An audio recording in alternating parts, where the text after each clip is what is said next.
बिस्मिल्लाह।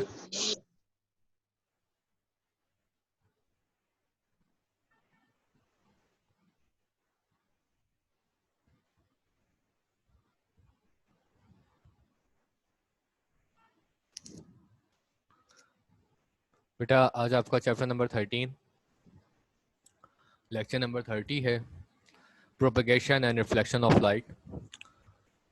और last time आपको कुछ लॉस पढ़ाए थे, ठीक है। रिफ्लेक्शन के लॉस थे, और जो है टाइप्स ऑफ रिफ्लेक्शन था, रेगुलर और इरेगुलर रिफ्लेक्शन होता है।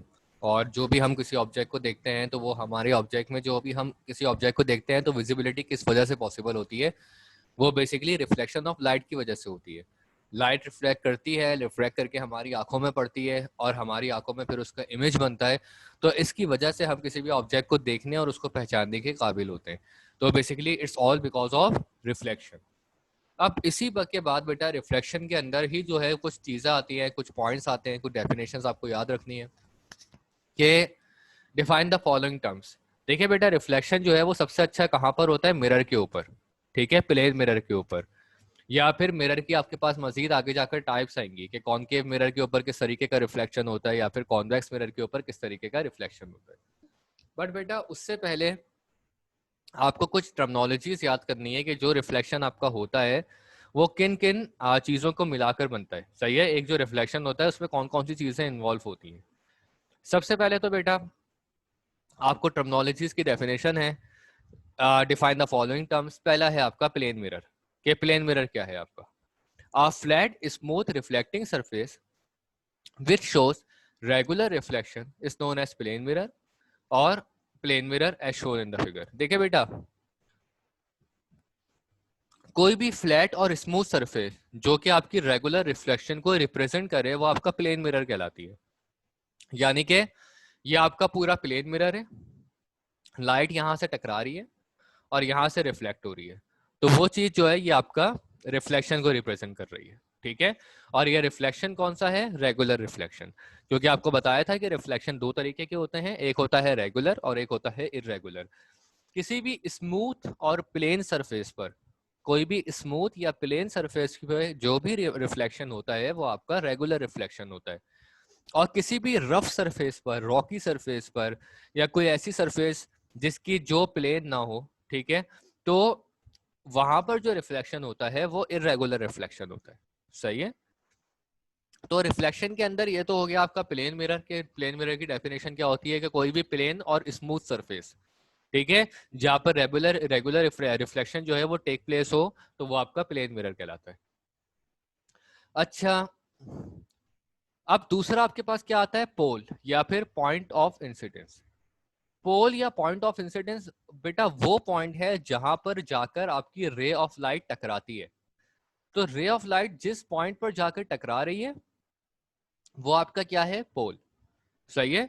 यहां पर देखें कि रे ऑफ लाइट यहां से जो है, the point where the incident ray strike the mirror is known as pole और पॉइंट ऑफ इंसिडेंस। देखिए बेटा, यहां पर रे ऑफ लाइट टकरा रही है आपकी, ठीक है, यहां से जनरेट हो रही है, यहाँ पे जाके यहाँ पे टकरा रही है और फिर रिफ्लेक्ट हो रही है।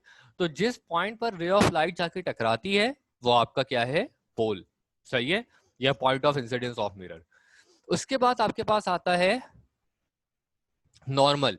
बट नॉर्मल से पहले आप लोग पढ़े एंगल ऑफ इंसिडेंस या फिर reflected ray. Angle of incidence और रिफ्लेक्टेड रे। तो बेटा ये देखें कि एंगल ऑफ इंसिडेंस क्या होता है, फिर नॉर्मल समझ आएगा। कि एंगल ऑफ इंसिडेंस कहते हैं बेटा जिस रे ऑफ लाइट जब आपके पास टकरा रही है, तो वो पॉइंट जहां से रे ऑफ लाइट जनरेट हो रही है और सोर्स ऑफ लाइट जहां से जनरेट हो रहा है वो आपकी कहलाती है, सोर्स ऑफ रे जो आप जनरेट हो रही है जिसकी वजह से लाइट वो आपकी कहलाती है इंसिडेंट रे। ठीक है, यहां से लाइट की रे जनरेट हो रही है और यहां पे टकरा रही है, तो ये जो रे है, ठीक है, जो आगे जाकर रिफ्लेक्ट होगी, तो ये रे जो है वो कहलाती है आपकी इंसिडेंट रे। ठीक है, और इंसिडेंट रे के बाद आपके पास आती है रिफ्लेक्टेड रे।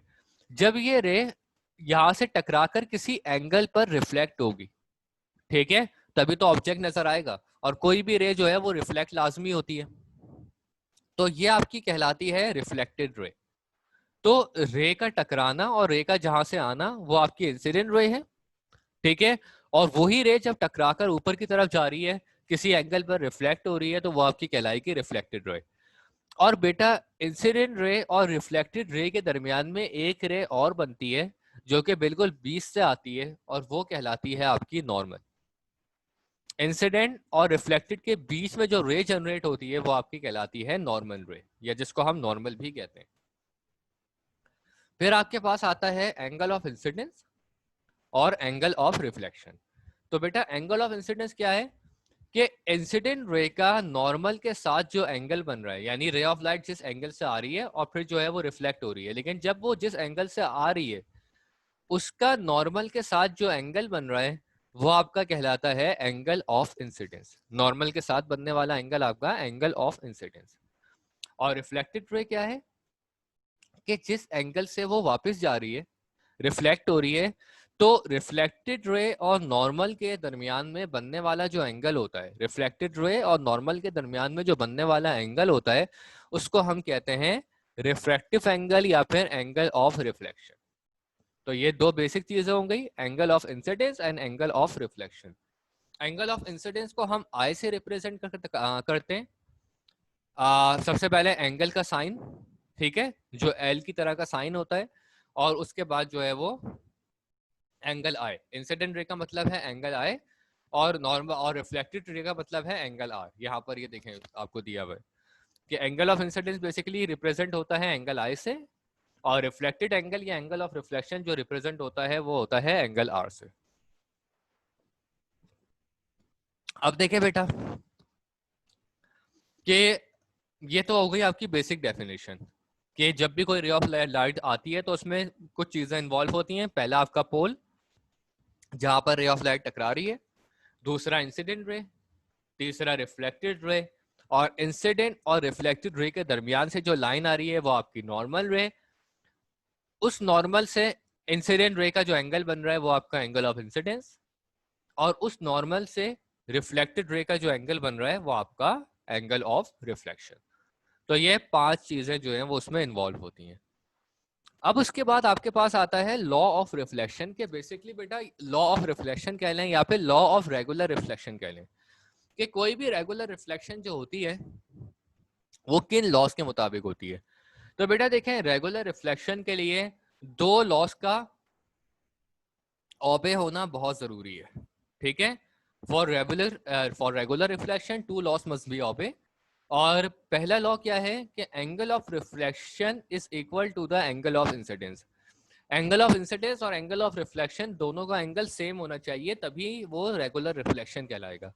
अगर उनका एंगल सेम नहीं है तो इसका मतलब है कि वो रेगुलर रिफ्लेक्शन नहीं है, बल्कि वो आपका इररेगुलर रिफ्लेक्शन है। सही है। तो angle of reflection must be equal to the angle of incidence. और दूसरा क्या कि the incident ray, reflected ray and the normal all lie in the same plane. देखिए बेटा पहला पॉइंट तो देखें, यहां से देख लें कि एंगल ऑफ इंसिडेंस जो है वो एंगल ऑफ रिफ्लेक्शन के इक्वल होना चाहिए। दोनों एंगल आपस में इक्वल हैं, यहाँ पर फिगर में भी नजर आ रहा है, ठीक है। अगर angle of incidence for example आपका 45 डिग्री है तो एंगल ऑफ रिफ्लेक्शन भी आपका 45 डिग्री होना चाहिए फॉर रेगुलर रिफ्लेक्शन। और इरेगुलर रिफ्लेक्शन के लिए आपका एंगल सेम होना जरूरी नहीं है, ठीक है, बल्कि डिफरेंट होना लाजमी है। इरेगुलर रिफ्लेक्शन होता ही जब है जब आपका एंगल ऑफ इंसिडेंस जो होगा वो एंगल ऑफ रिफ्लेक्शन से या तो छोटा होगा या बड़ा होगा, लेकिन सेम नहीं होगा। एंगल ऑफ इंसिडेंस अलग होगा और एंगल ऑफ रिफ्लेक्शन अलग होगा, तो वो आपका इरेगुलर रिफ्लेक्शन कहलाता है। अच्छा अब इसी के अंदर बेटा दूसरा पॉइंट क्या है कि इंसिडेंट रे, रिफ्लेक्टेड रे और नॉर्मल रे तीनों को एक ही प्लेन पर होना चाहिए, कोई भी प्लेन से बाहर ना निकले। फॉर एग्जाम्पल ये आपका प्लेन है, ये जो मिरर है बेसिकली वो आपकी स्मूथ सरफेस जो है वो आपकी प्लेन है।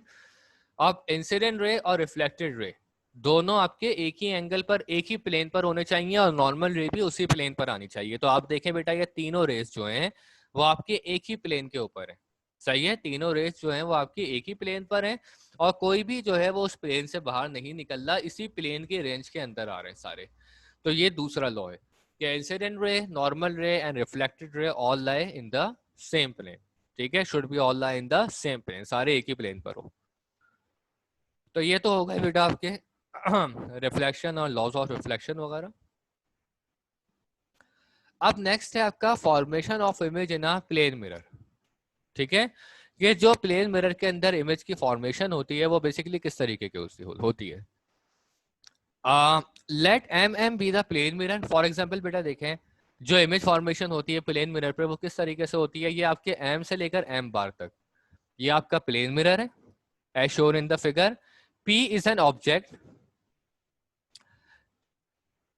P is an object. Consider a single point P lying on the surface of the object. Lying on the object. देखिए बेटा, फॉर एग्जाम्पल ये आपका ऑब्जेक्ट है और यहां से ये रे ऑफ लाइट को जनरेट कर रहा है, ये आपका ऑब्जेक्ट है। ठीक है, डिस्टेंस ऑफ जो ऑब्जेक्ट P, ये देखिए ये मिरर से ऑब्जेक्ट का डिस्टेंस है जिसको हम P से रिप्रेजेंट कर रहे हैं। ठीक है, और ये ऑब्जेक्ट डिस्टेंस हो गया पूरा, ये मिरर हो गया, यहाँ पर ऑब्जेक्ट रखा हुआ है। ठीक है, और यहाँ से ऑब्जेक्ट जो है वो अपनी रे ऑफ लाइट निकाल रहा है। ठीक है, from point P rays are traveling in all direction। ठीक है, some of these rays strike the mirror and reflected back beyond the obeying the laws of reflection। अब देखें बेटा, अब ये जो ऑब्जेक्ट है इसमें से रेस तमाम डायरेक्शंस में निकल रही हैं। सही है, मुख्तलिफ डायरेक्शन में निकलेंगी, यहाँ भी निकलेगी, यहाँ भी निकलेगी, यहाँ भी निकलेगी। जब जब इस ऑब्जेक्ट के ऊपर लाइट पड़ेगी इसके ऊपर रेस निकलती रहेंगी। बट हम उन रेस की बात कर रहे हैं जो जाकर मिरर से टकराएंगी, क्योंकि बाकी रेस तो जो है, क्योंकि रेगुलर रिफ्लेक्शन वही रेस फॉलो करेंगी जो मिरर से टकराएंगी, वरना बाकी रेस तो जो है वो इरेगुलर रिफ्लेक्शन फॉलो कर रहे होंगे, वो तो आगे पीछे स्कैटर हो जाएंगी। ठीक है, जो पर्टिकुलर रेस उस मिरर से टकरा रही हैं हम उन रेस की बात कर रहे हैं।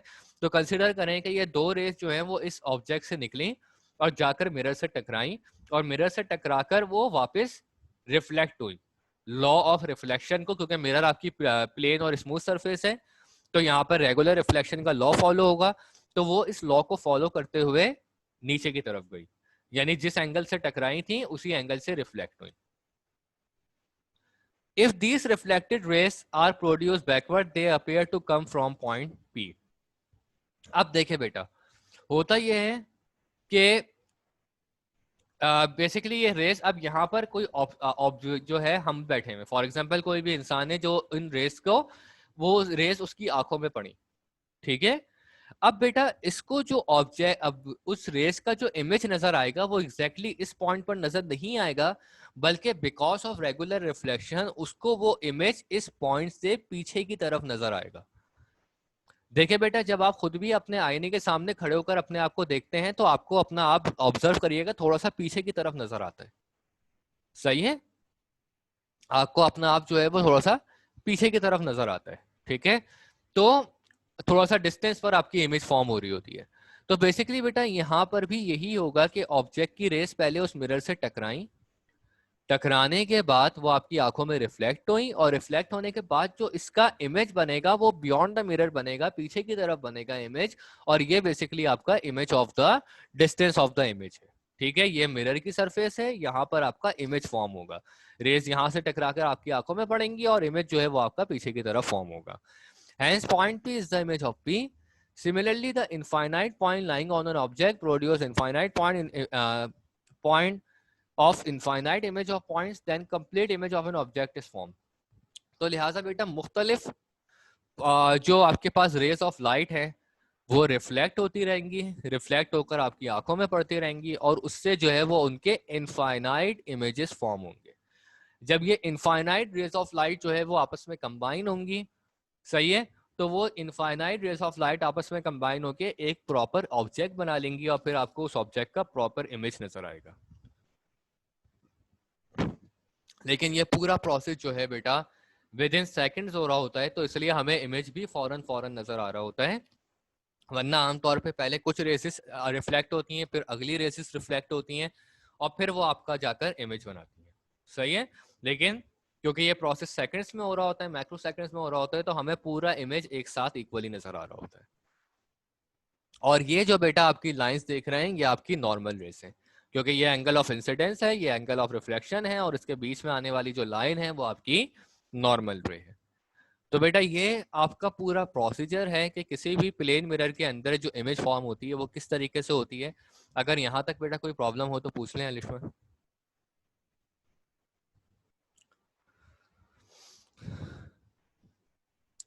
अच्छा, अब नेक्स्ट आपका बेटा आता है कॉनकेव मिरर और कॉन्वेक्स मिरर। सही है, कॉनकेव एंड कॉन्वेक्स मिरर। तो बेटा देखें, आपके पास जब आपकी प्लेन मिरर की बात हो गई तो प्लेन मिरर आपके दो तरीके के होते हैं। एक होता है आपका कॉनकेव मिरर और दूसरा होता है आपका कॉन्वेक्स मिरर। ठीक है, तो बेटा यहाँ पर कुछ एग्जाम्पल, ये एक जो है वो रे डायग्राम भी दी हुई है कॉनकेव और कॉन्वेक्स मिरर की। और देखिए बेटा, कॉनकेव मिरर क्या होता है? कॉनकेव मिरर वो होता है जहां पर जिसकी इनर साइड पॉलिश होती है। सही है, जिसकी इनर साइड पॉलिश होती है और आउटर सरफेस बाहर निकली हुई होती है। देखिए बेटा, ये आपका कॉनकेव मिरर है जिसकी इनर साइड पॉलिश होगी, इमेज की जो फॉर्मेशन होगी वो अंदर की तरफ होगी। सही है और ये आपका कॉनकेव मिरर है। ठीक है, इनर साइड इसकी पॉलिश है। और कॉन्वेक्स मिरर वो होता है जिसकी आउटर साइड पॉलिश होती है। सही है, ये उसकी आउटर साइड है, तो ये आपका कॉन्वेक्स मिरर है जिसकी आउटर साइड आपकी पॉलिश है। In concave mirror the reflection occurs from its hollow side. देखिए बेटा, कॉनकेव मिरर में क्या होता है? रिफ्लेक्शन यहां से जनरेट हो रहा होता है। सही है कि जो भी आपकी ये हेलो साइड है, होलो साइड है आपकी, यहाँ पर जो है वो आपका रिफ्लेक्शन रे ऑफ लाइट यहाँ से निकलेगी और फिर बाहर जाकर आपकी स्कैटर होगी। ठीक है, तो ये आपका जो है वो हॉलो साइड पर सारा रिफ्लेक्शन हो रहा होगा, जबकि कॉनकेव मिरर के अंदर जो है वो जो रिफ्लेक्शन होता है वो उसकी बल्ज साइड पर होता है, यानी जो पॉलिश सरफेस नहीं होती उस जगह पर रिफ्लेक्शन हो रहा होता है।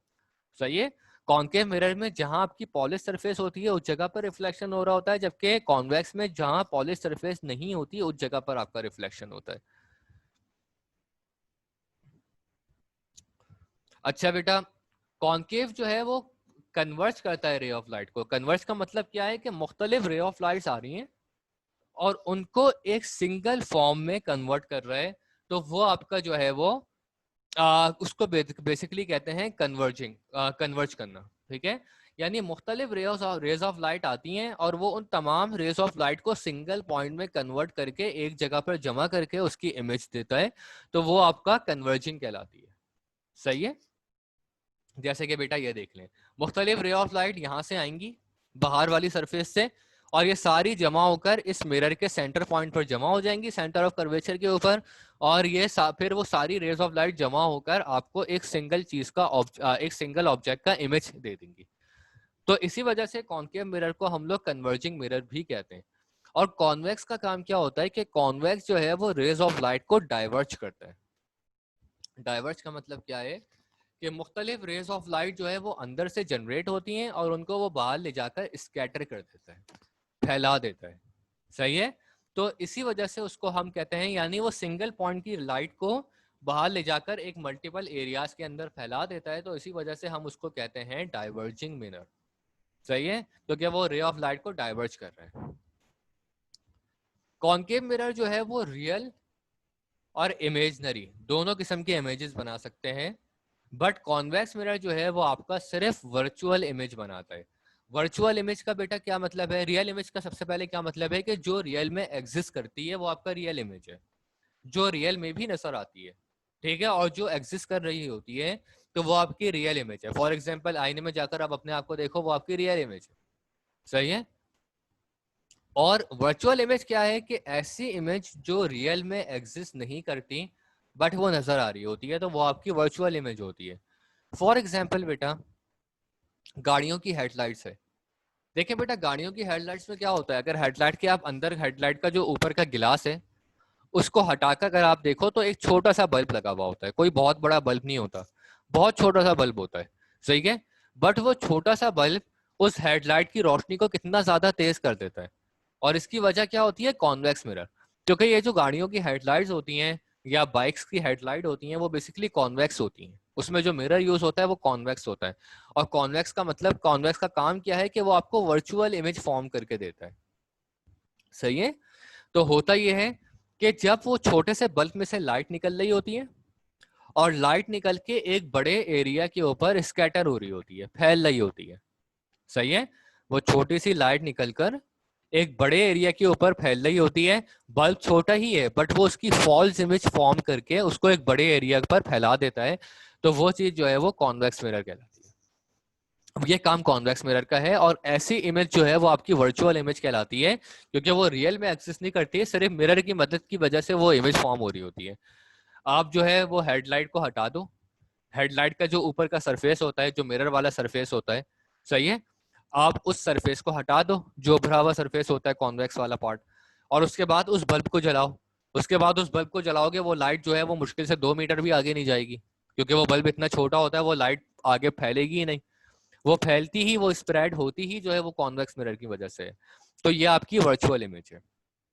इसी तरह वर्चुअल इमेज की मैं एक एग्जांपल आपको और ये दे दूं कि फॉर एग्जांपल आप माइक्रोस्कोप से कोई बैक्टीरिया देख रहे हो, सही है, तो बैक्टीरिया का साइज कितना छोटा होता है।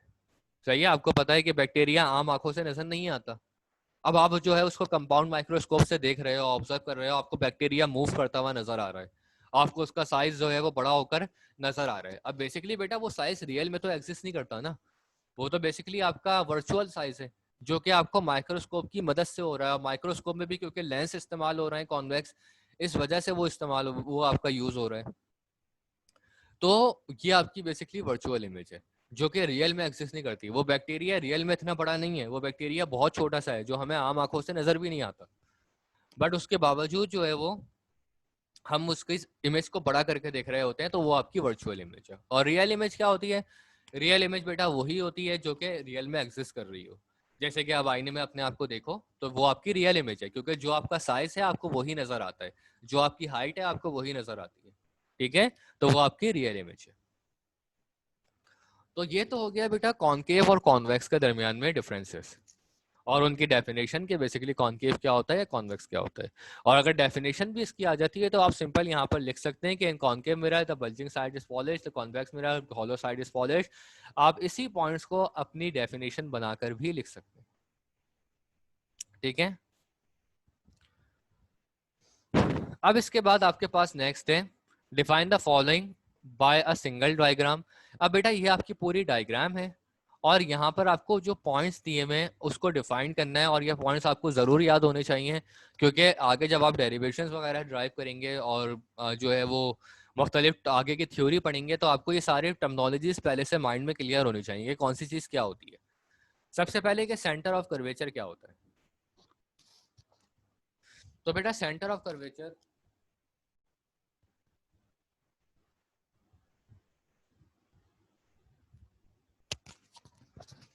the center of the hollow sphere of which the mirror is a part is called the center of curvature, as shown in the figure.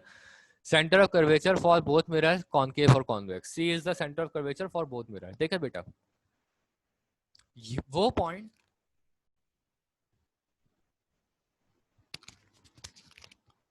देखिए बेटा वो पॉइंट जहां पर रे ऑफ लाइट जमा हो रही है या जहां से रे ऑफ लाइट निकल रही है, वो आपकी सेंटर ऑफ कर्वेचर है। देखें ये जो मिड पॉइंट है दोनों मिरर का, जहां पर रे ऑफ लाइट कन्वर्ज या डाइवर्ज हो रही है, वो आपका सेंटर ऑफ कर्वेचर कहलाएगा, ये वाला हॉलो स्फीयर का हिस्सा।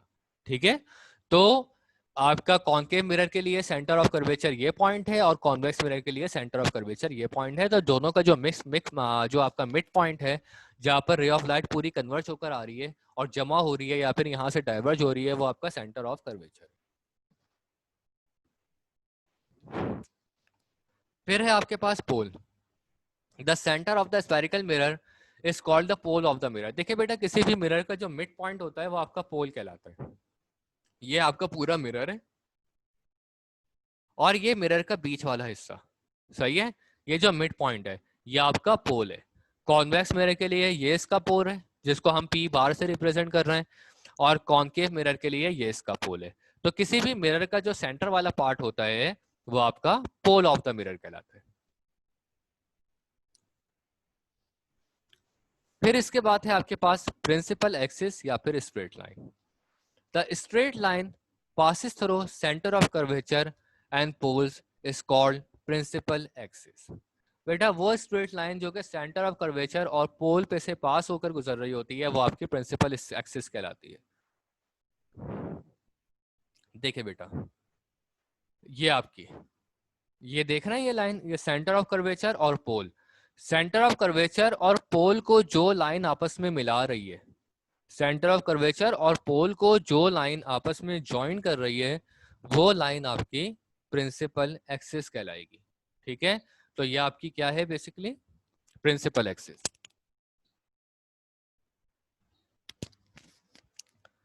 सेंटर ऑफ कर्वेचर से होकर पोल तक की जो लाइन जा रही है, या पोल से होते हुए सेंटर ऑफ कर्वेचर तक जो लाइन आ रही है आपकी, वो आपकी प्रिंसिपल एक्सिस हो गई।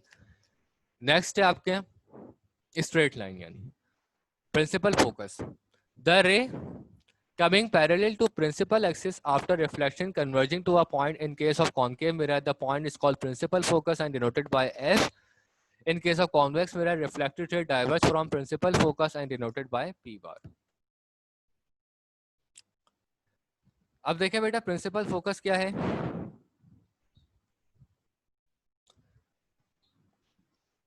बेटा ये देखें, सेंटर ऑफ जो है ये चीज बेटा, जो रे ऑफ लाइट फोकस के करीब पैरेलल होकर गुजर रही है, सही है, वो आपकी क्या है, प्रिंसिपल फोकस है।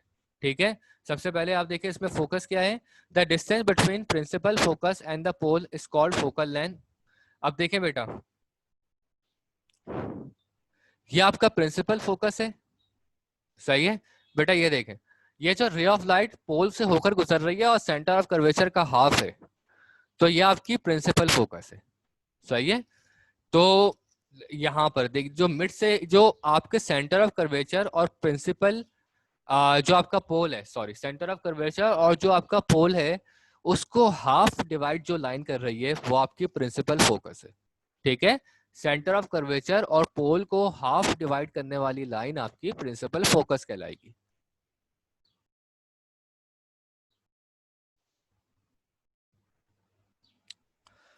और इसके अलावा फोकल लेंथ क्या है, the distance between principal focus and the pole is called focal length as shown in the figure. तो प्रिंसिपल फोकस और किसका, the distance between principal focus and pole, और प्रिंसिपल फोकस से पोल तक का जो डिस्टेंस होता है, प्रिंसिपल फोकस से पोल तक का जो फासला होगा, वो बेसिकली आपकी फोकल लेंथ को रिप्रेजेंट करेगा। तो बेटा ये कॉन्वेक्स मिरर के लिए प्रिंसिपल फोकस हो गई एफ बार, और कॉन्केव मिरर के लिए प्रिंसिपल फोकस हो गया आपका सिंपल एफ।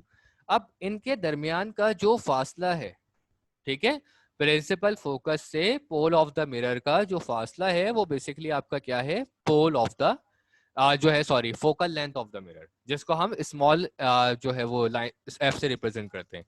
तो ये आपकी फोकल लेंथ हो गई कॉन्केव मिरर के लिए, और ये आपकी फोकल लेंथ हो गई कॉन्वेक्स मिरर के लिए। तो बेटा ये वो सारी बेसिक टर्मिनोलॉजीज हैं, सही है, जो किसी भी जो है वो मिरर के लिए इस्तेमाल होती हैं। ठीक है, चाहे वो कॉन्केव हो चाहे वो कॉन्वेक्स हो, और टर्मिनोलॉजीज आपको आनी चाहिए, क्योंकि आगे जब आप डेरिवेशन वगैरह ड्राइव करेंगे तो उसमें इनका इस्तेमाल होगा।